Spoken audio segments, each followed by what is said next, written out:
রাজ্যের বিরোধী দলনেতা শুভেন্দু অধিকারীর কোচবিহার সফরের আগে ফের ভাঙন গেরুয়া শিবিরে।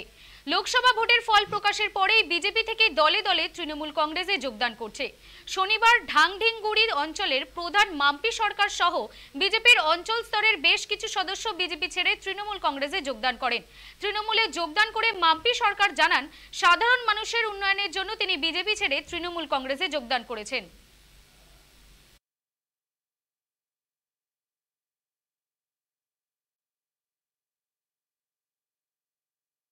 বলেছিলাম যে ঢাংঢিংগুড়ি গ্রাম পঞ্চায়েতের প্রধানের ব্যাপারে যে আমাদের সেখানে কিছু আপত্তি ছিল। গ্রাম পঞ্চায়েতের প্রধানের ব্যাপারে সমস্ত জনসাধারণ একমত যে প্রধান আমাদের দলে এলে কাজ ভালো হবে এবং গতি আসবে কাজে। কারণ আপনারা জানেন যে এলাকার উন্নয়নের জন্য এটা খুব প্রয়োজন গ্রাম পঞ্চায়েতের প্রধানের ভূমিকা।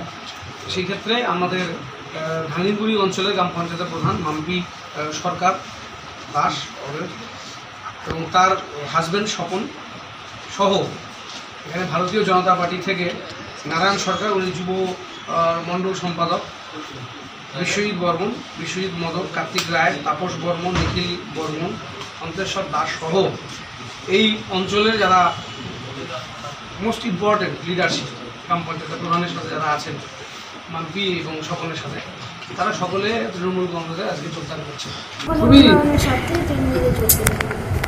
বললাম, দুদিন আগে নিশীথ প্রামাণিক আপনার এলাকায় গিয়েছিলেন, আপনার সঙ্গে কথা বলেছেন, আপনি বলেছেন আমি বিজেপিতে আছি, থাকবো।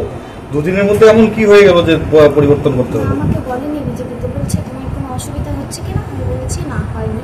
ঠিক আছে, কোনো অসুবিধা হলে আমাকে বলবেন। ঠিক আছে, কোনো অসুবিধা কি হচ্ছিল?